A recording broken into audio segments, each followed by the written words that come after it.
Hey YouTube, today I'm going to be guiding you through the processes of a setup of a new guitar, and I'm going to be showing it to you on this new Vena IYV. This is a solid body, double contoured ash appearance. It's not an ash body, it's much too light for that, but very nice guitar, and it's got the Gretsch style pickups on it. Very cool, somewhat unusual, while still keeping a lot of cool vintage features. Anyway, I'm going to be showing you, I just got this guitar in. It's got everything is factory. I've done nothing to it other than stretch the strings and play with it some just to get a feel for it. But now I want to do my thing to it because I was really impressed with it. And so I'm going to guide you through the processes of setting up a new guitar. So first thing, let's talk about the tools that you're going to need. Number one, you're going to want a fret leveler. Two, you're going to need a new set of strings. Three, a Sharpie or, just permanent marker. 4, a basic set of screwdrivers with various bits. I like this little set here. Number 5, you're going to need some kind of a snipper, particularly like a needle nose plier works really good. Allen wrench set. A lot of guitars, including this IYV, come with their own set, so you don't have to go fishing around for which size is right. They come with the Allen wrenches, because this is something that guitarists, you want to learn how to do this yourself so you're not beholden to techs on all this. Next, your favorite tuning device. I like clip-on tuners, but there's lots of different tuners. There's tuners in amps, there's all sorts of different kind of tuners, pedal tuners, and tuner apps on your phone. So whatever your preferred tuning method. Some string cleaner is also really handy to have, especially after you got the new strings on there. And you can also use WD-40 for this. You can substitute. This is from a kit with all the different kind of oils and cleaners that you need for a guitar, and so you can often find it as part of a kit. But if you don't have access to that and you do have some WD-40 on hand, it works pretty much as well. And you're going to want either a buffing tool, like I've got my Dremel with this buffing head on it. I also use high grade or high grit sandpaper, at least 1,000 grit, and that's going to be for working the frets. Alright, so once you've got your various tools together, which, it's always helpful to get them in advance so you're not having to fish around for them after you get into it. Another optional thing is some electronic parts cleaner, depending on if you want to get into the electronics or not. That's not necessary as part of a setup, but it is of course something you can do to check things out even deeper. So first thing is just to get the strings off. Now, some people I've seen will just turn it a little and then pop it. I like to come across detuning each string a little bit at a time so that the pressure is released on the neck evenly and slowly. You don't want to risk any kind of damage, and you don't want to snip these while they're under enough pressure. It can pop and knock out an eye. And I've got glasses on for up close stuff. I have a set of non-prescriptions, just some safety glasses, but make sure you have, if you don't wear glasses, make sure you've got some safety glasses on when working around strings, because these strings can be very, very sharp, and you do not want to catch one of these in the eye. It's hard enough catching one of these in your finger, and your eye is going to be much less forgiving. Now, this is a string through body, which, is a somewhat unusual feature for a budget guitar. It's a nice feature, and it allows a little more resonance through the body, but it's a lot easier to pull these through if they don't have the bundle on the end where they were on the tuner. Now, I always try to crimp the wires and kind of crush them down a few times before I stow them.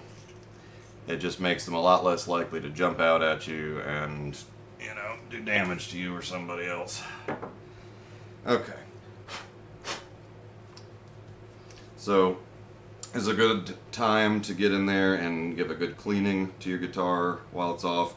And if you want to set the height of your pickups, that's a good opportunity to do so. And if you want to do any alignment of your poles there. So now is a good opportunity if you want to get into your electronics. Here, these are drilled into the wood. So now is a good opportunity if you want to get in there and take a look at them.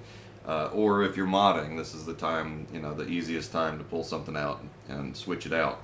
So you can get into your electronics. I don't really see any need right now, just in terms of everything was rolling smoothly and I had no noise, I had no issues at all from the electronics. So I'm probably just going to leave that and not get in there. But this is a good opportunity if you are going to do any electronics work at this stage. Another thing to do is to wax the fretboard. You can use oil. You can use mineral oil is a good option, and lemon oil or citrus oil based oils are okay. The problem is that with the oil you don't want to soak it because it can actually soften the wood and cause fret sprout and fret rise and all sorts of issues. That's why I prefer carnauba wax, and I use a wax that I just make myself, which is cut with mineral oil and a few other oils to soften it and get the right consistency. But the wax is more so like a protective coating, that it does oil, it does moisten it and make it nice and smooth to the touch. Because this one is rather dry, and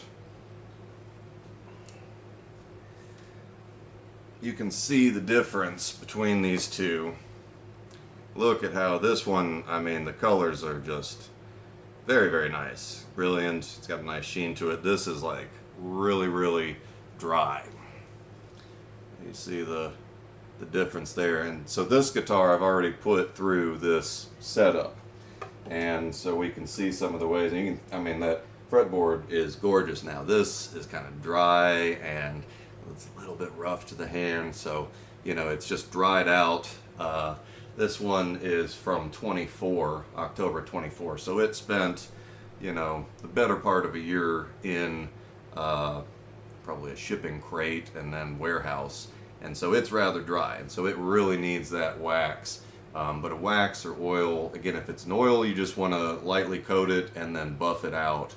The wax, I just kind of cake on it. You can also use a pasting wax, which is another alternative, but I just generally prefer waxes on the fretboard because it's more protective and it doesn't soften the wood.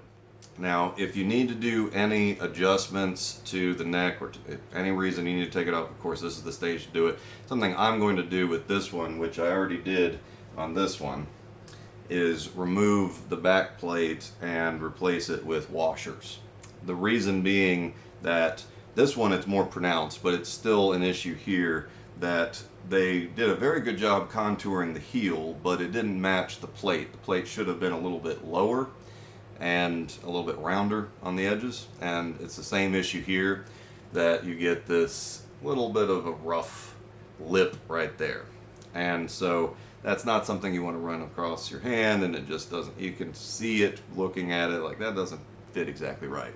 So this dresses that up, and this is the time to do that, to take that plate off and swap it out, which is an easy thing to do, and in my opinion an upgrade on this, just because of that unfortunate little lip there. Another thing is just generally, again, a light coat of that wax, highly buffed in, will help to protect your neck. This is a great opportunity to get in there and get it nice and cleaned up and waxed and everything shining good.